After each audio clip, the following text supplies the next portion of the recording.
अरे का सवेरे सवेरे सुनावत हवा बोलो। जो नौका गेहुआ बोल बना वो काटे लायक हो गइल बा तो चल के हाथे पाथे काट दिया जाओ। तो हमार बात सुनो। सुनावा। जिनियो इसे करावा कटनिया नु हो खेते खेते घुमतिया मसीनिया नु हो।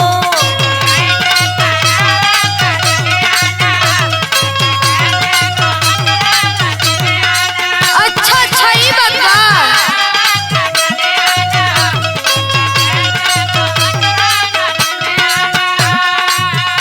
अरे ये तने ना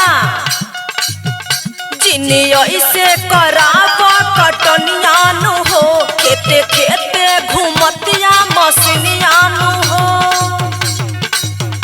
चल तू हूँ चले जैसे दुनिया बलम चल तू हूँ चले जैसे दुनिया बलम अब कि लेला भुसहिया मसीनिया बलम।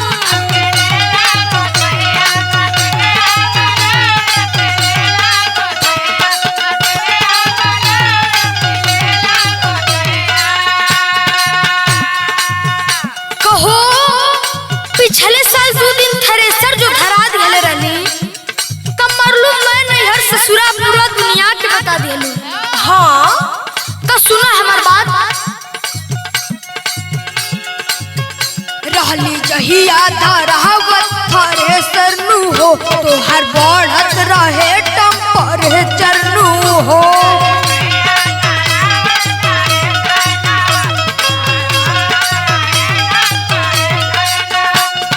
बुझाता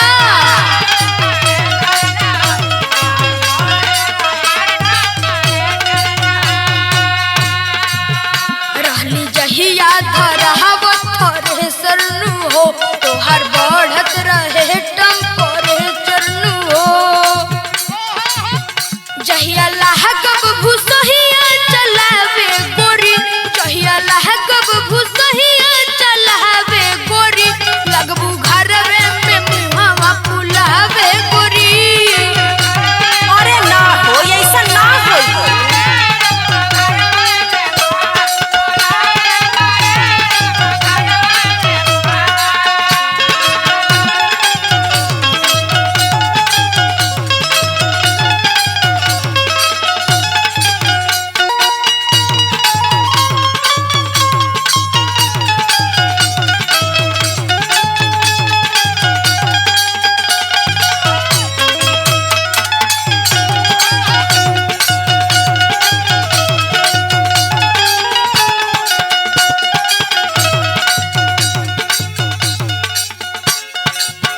हमार बात सुनो। सुनावा। देखी गौआ जबरबा दहल जाए हो।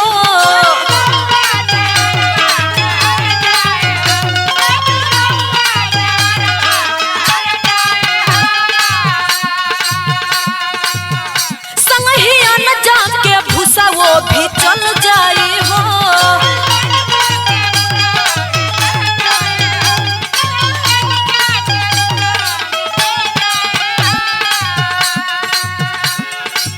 अरे तनी गांव जवार में चर्चा न हो जात हो कि फलनहु के मशीन आइल बा तो ढेला पर चढ़ के छोड़बू।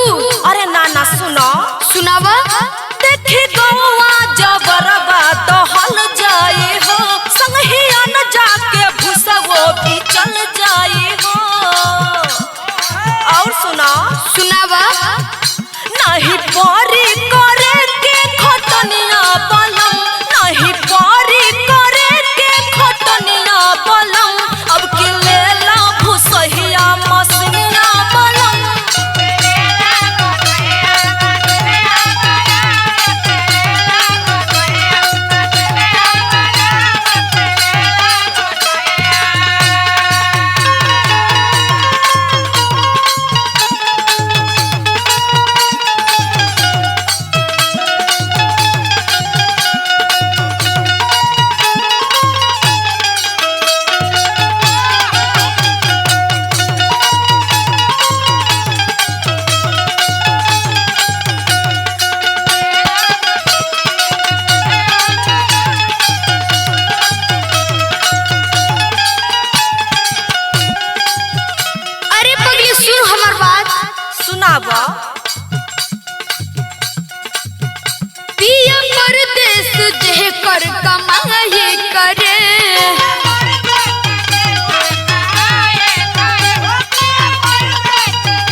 गोहरी ना भुइया परे।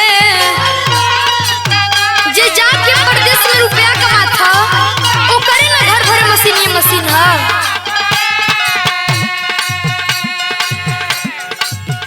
पिया परदेश जे कर कमाई करे गोल्ड में हरे का गोहरी ना भुइया परे।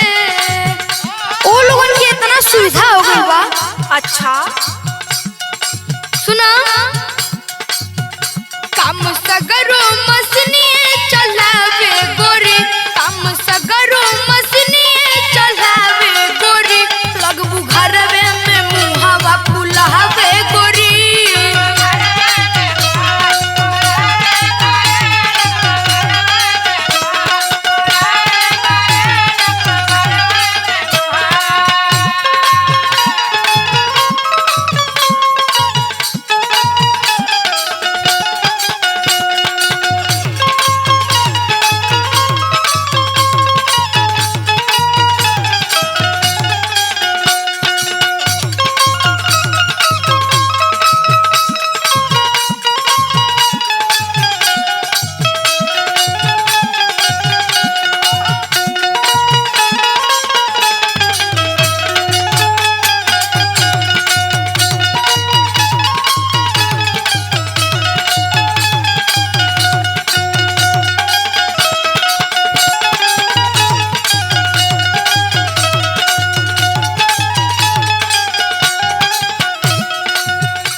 हमार बात सुनो। सुनावा कहीं मन से सुनो बात सुगरिम पिया।